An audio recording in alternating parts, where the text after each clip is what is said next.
जय हिंद दोस्तों, स्वागत है आपका आपके परिवार में और इस प्यारी सी सीरीज में। आज अपनी सीरीज का 6वां दिन है जिसमें हम कवर करेंगे अध्याय 6 के टॉप 10 क्वेश्चन। तो आइए देखते हैं अध्याय 6 का परिचय। आइए देखते हैं अध्याय 6 त्रिभुज।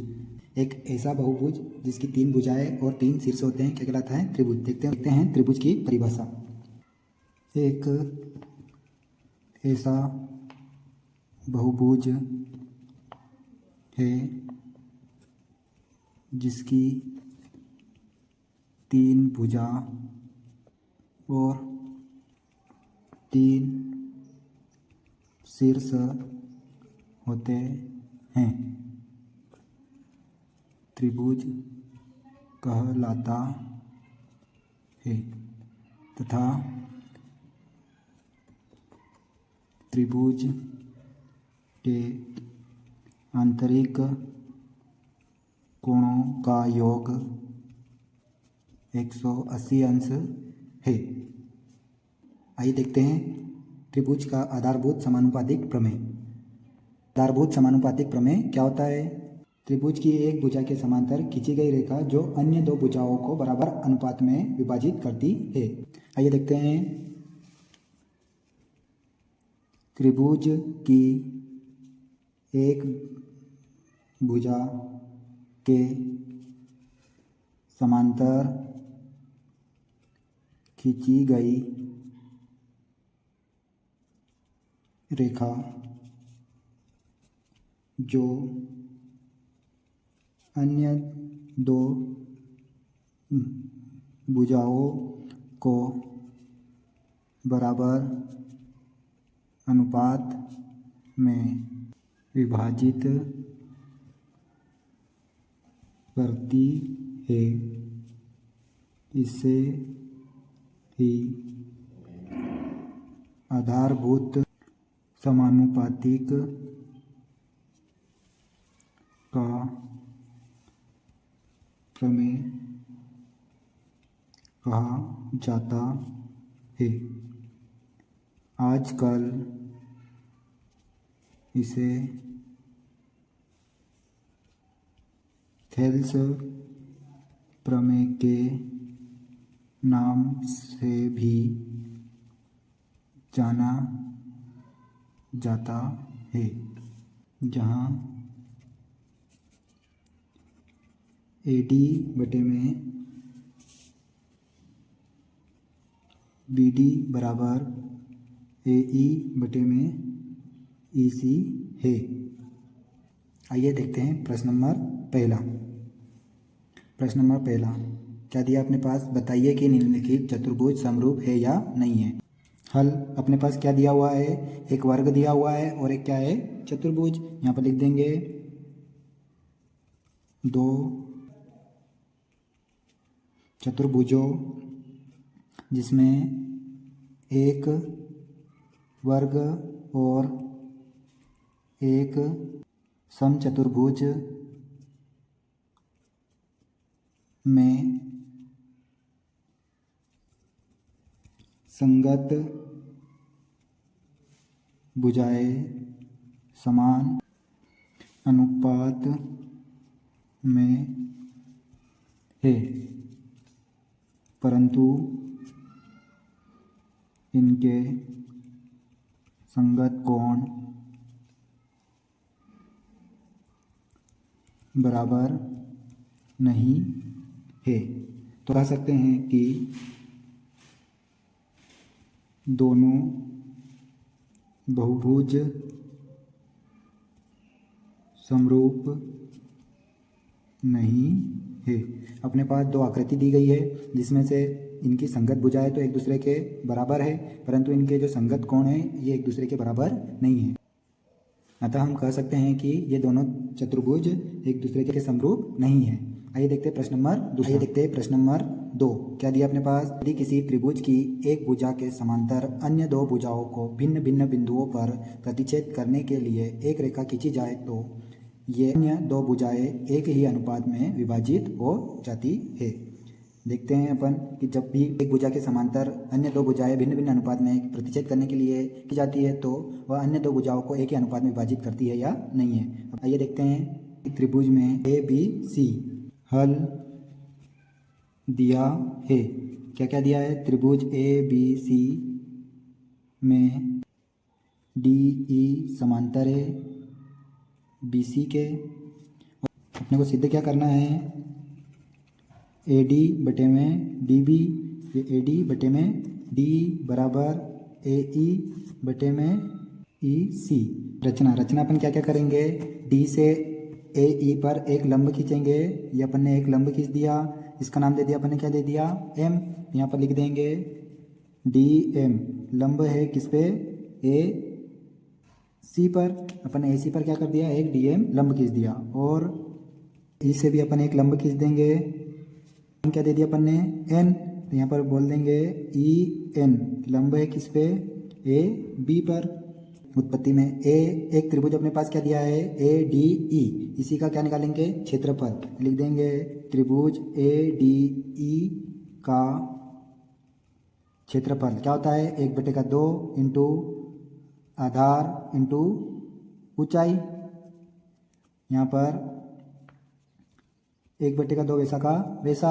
आधार क्या हो गया अपने पास? A D into A D into ऊंचाई क्या हो गई? E N. ऊंचाई क्या हो गई अपने पास? E N.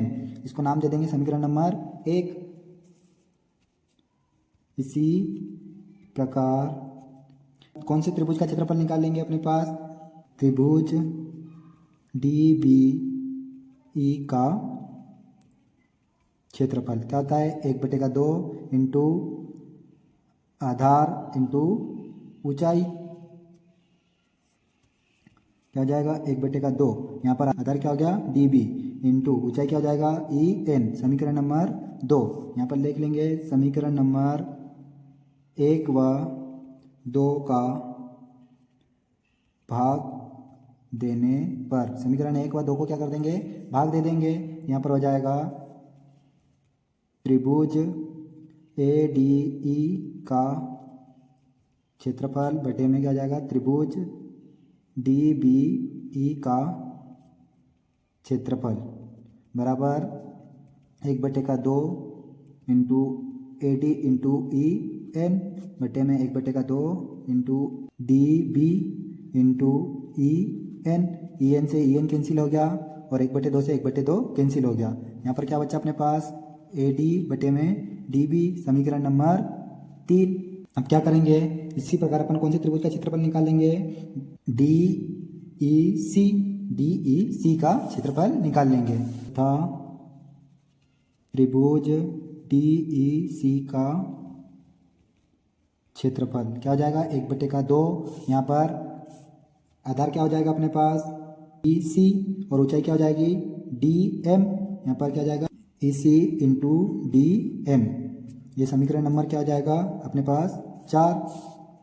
इसी प्रकार कौन से त्रिभुज का क्षेत्रफल निकालेंगे? ए डी ई का। यहाँ लिख देंगे त्रिभुज ए डी ई का क्षेत्रफल बराबर 1/2 इंटू आधार क्या हो जाएगा अपने पास? ए ई और ऊंचाई क्या हो जाएगी अपने पास? D M. A E into D M. समीकरण नंबर क्या नाम दे देंगे इसको?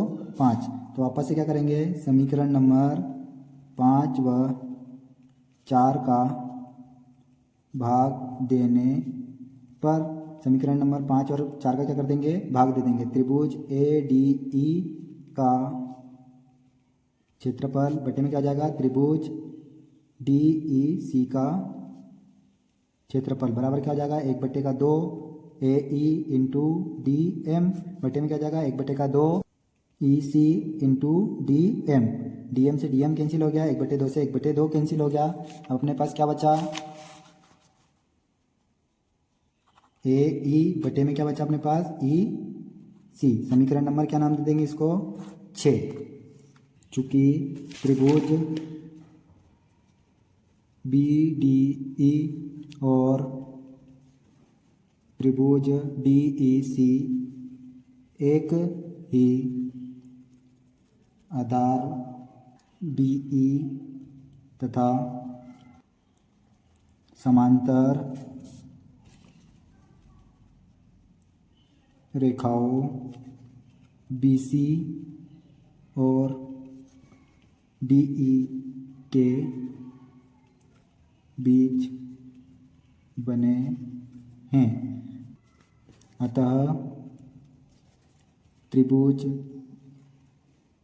BDE का क्षेत्रफल किसके बराबर हो जाएगा? त्रिभुज DEC के क्षेत्रफल के बराबर।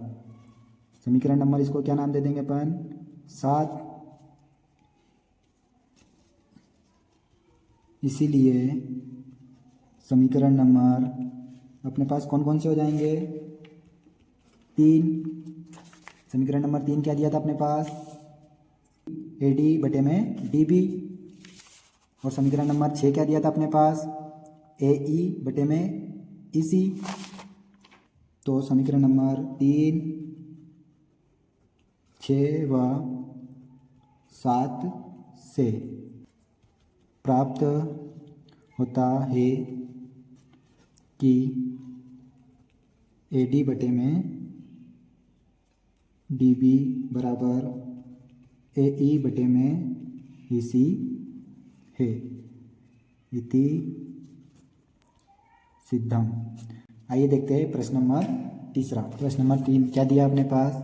यदि कोई रेखा एक त्रिभुज ABC की भुजाओं AB और AC को क्रमशः D और E पर प्रतिच्छेद करे, D और E पर प्रतिच्छेद करे तथा भुजा BC के समांतर हो तो सिद्ध कीजिए कि AD बटे में AB बराबर क्या होगा? AE बटे में AC है।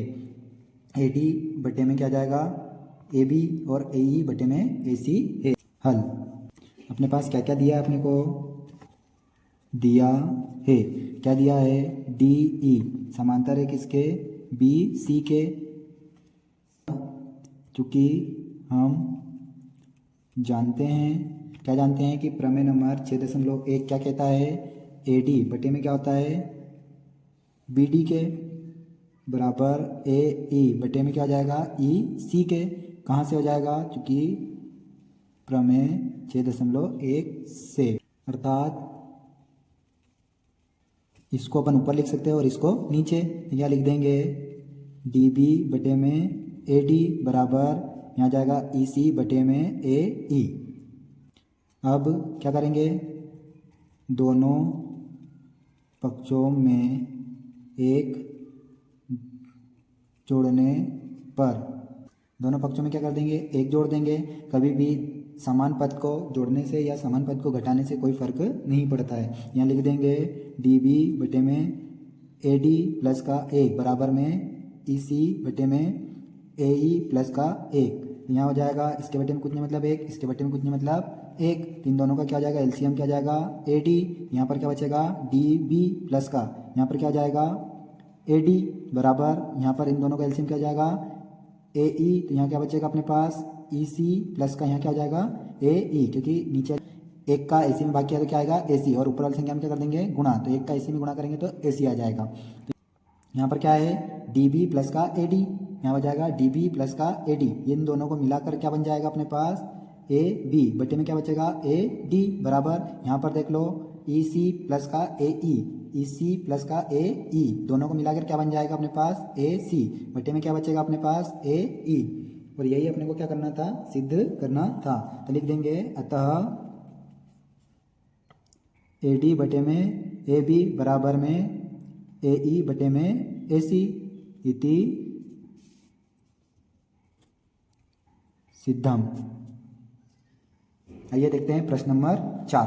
प्रश्न नंबर 4 क्या दिया अपने पास? आकृति में PS बटे में SQ बराबर PT बटे में TR है तथा कोण PST बराबर कोण PRQ है, तो सिद्ध कीजिए कि त्रिभुज PQR एक समद्विबाहु त्रिभुज है। अपने को जो आकृति दी हुई है इसमें अपने पास PS किसके बराबर है?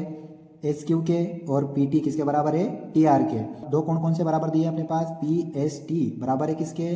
PRQ के। तो अपने को सिद्ध करना है कि ये जो त्रिभुज दिया हुआ है PQR एक समद्विबाहु त्रिभुज है या नहीं है। तो देखते हैं हल। सबसे पहले लिखेंगे हल दिया है। अपने को क्या क्या दिया है लिख लेते हैं अपन। ये हो गया PS बटे में क्या जाएगा? SQ, और ये जाएगा पी टी बटे में टी आर। और क्या दिया अपने पास, कोण पी एस टी बराबर है किसके, कोण पी आर क्यू के।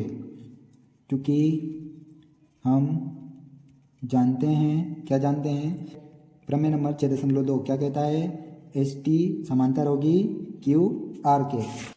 कहाँ से हो जाएगा, क्योंकि प्रमेय 6.2 से एक रेखा यदि दो भुजाओं को समान अनुपात में विभाजित करती है तो वह तीसरी भुजा की क्या होती है, समांतर होती है। तो ये एस टी समांतर किसकी हो जाएगी, क्यू आर के। इसलिए कोण पी एस टी बराबर किसके हो जाएगा, पी एस टी बराबर किसके हो जाएगा, कोण पी क्यू आर के, पी क्यू आर के।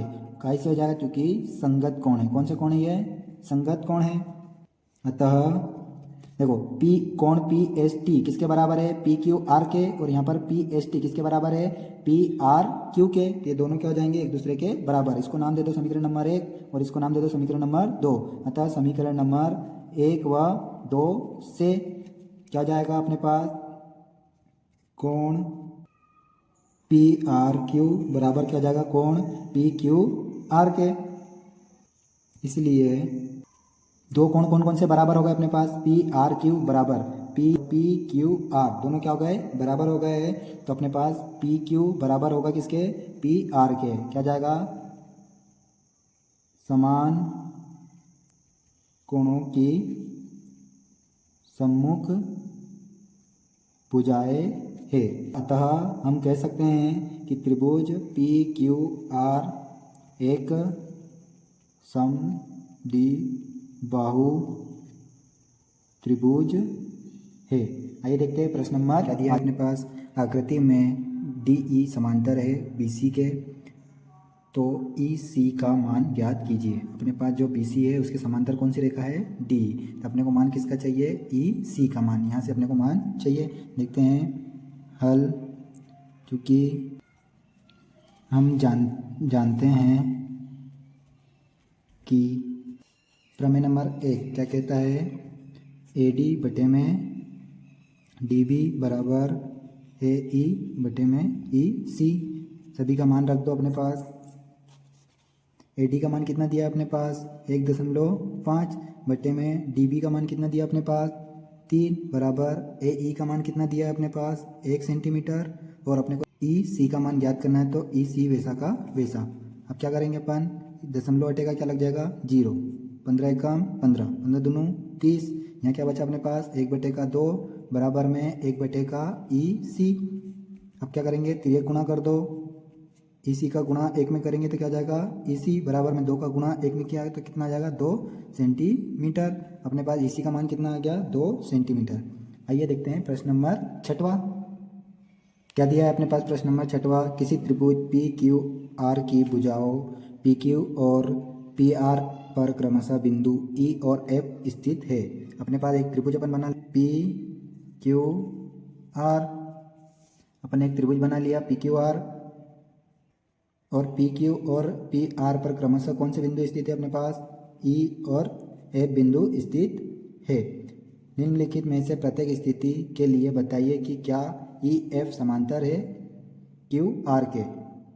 सभी भुजाएं यदि एक ही अनुपात में होगी तो ये दोनों भुजाएं क्या होगी, समांतर होगी, अन्यथा समांतर नहीं होगी। आइए देखते हैं अपन हल। चूंकि हम जानते हैं, क्या जानते हैं, प्रमेय 6.1 से क्या बोलता है, 6.1 कि पी ई बटे में ई क्यू बराबर पी एफ बटे में एफ आर। अब सभी का मान रख दो अपने पास। पी ई का मान कितना दिया है, 3.9 सेंटीमीटर। ई क्यू का मान कितना दिया है, 3 सेंटीमीटर बराबर पी एफ का मान कितना दिया अपने पास, 3.6 सेंटीमीटर। और एफ आर का मान कितना दिया अपने पास, 2.4 सेंटीमीटर। दशमलव से दशमलव कैंसिल हो गया, दशमलव हटेगा क्या लग जाएगा, 0। काट दो, 12 दूनी 24, 12 तिया 36। यहाँ पर 3 से काट दो, 3 एकम 3, 3 तिया 9, 3 एकम 3, 0 वैसा का वैसा। कितना आया, 13/10 बराबर 3/2। यहाँ दोनों भुजाएं एक अनुपात में नहीं है, अतः हम कह सकते हैं कि EF समांतर QR के नहीं है। आइए देखते हैं प्रश्न नंबर 7वां।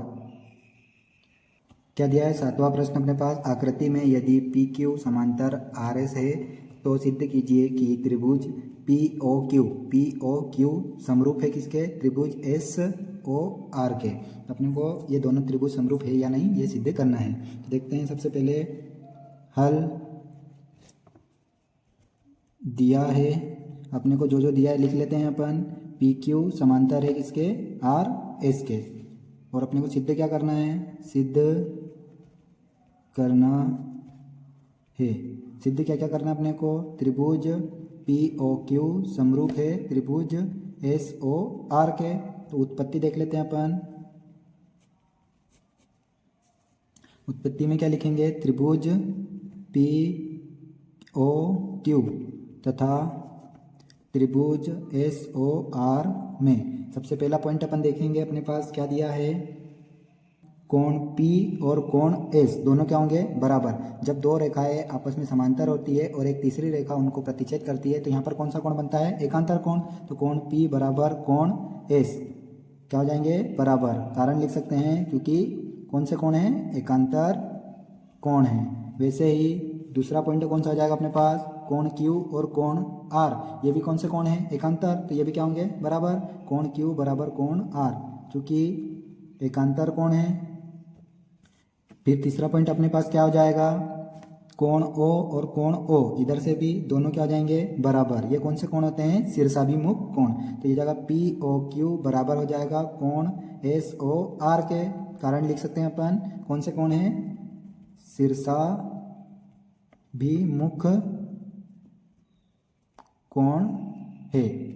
तो अपने पास कोण कोण कोण समरूपता की कसौटी से आ जाएगा ए समरूपता की कसौटी से दोनों त्रिभुज क्या हो जाएंगे, समरूप हो जाएंगे।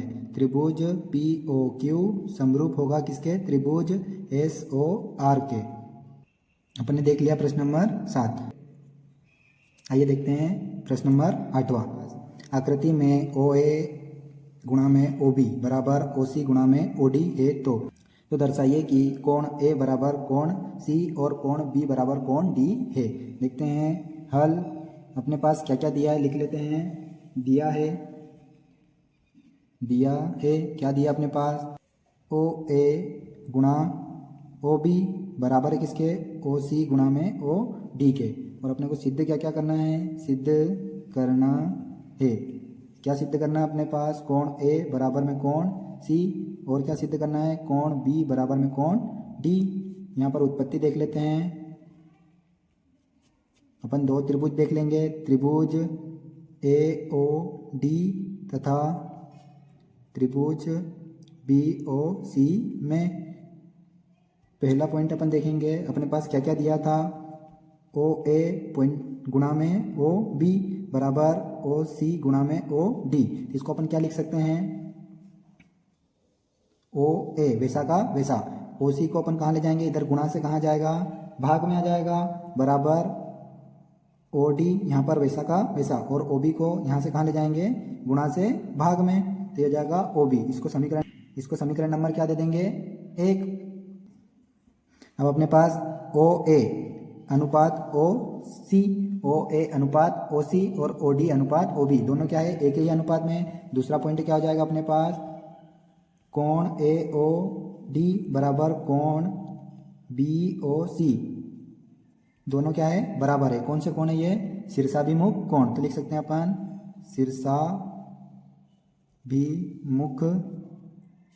कोण है। इसको समीकरण नंबर नाम क्या दे देंगे, 2। तो यहाँ पर देख लेते हैं समीकरण नंबर 1 व 2 से 2 भुजाएं हो गई और एक कोण हो गया। तो समरूपता की कौन सी कसौटी लग जाएगी,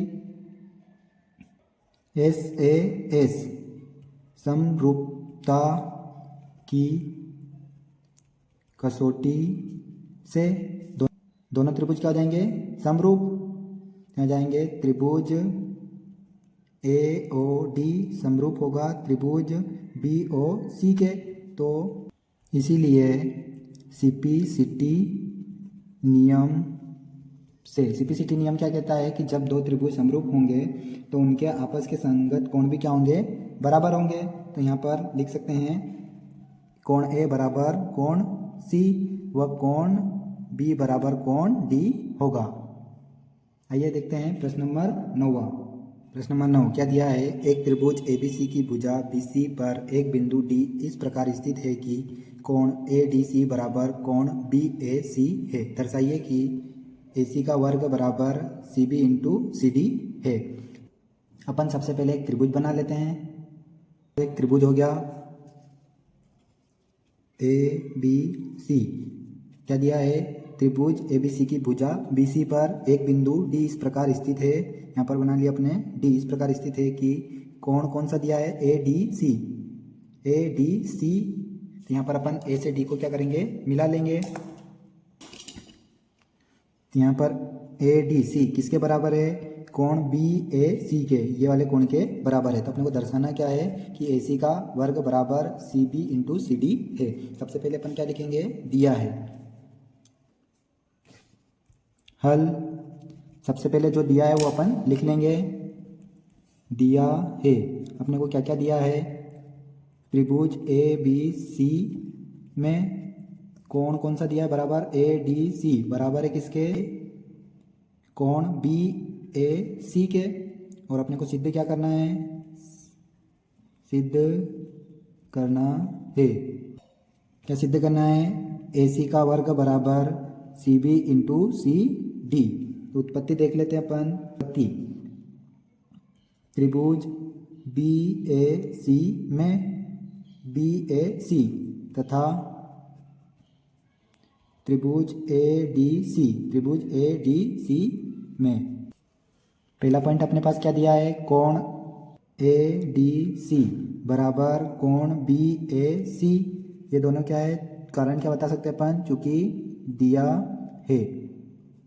दूसरा पॉइंट कोण ACB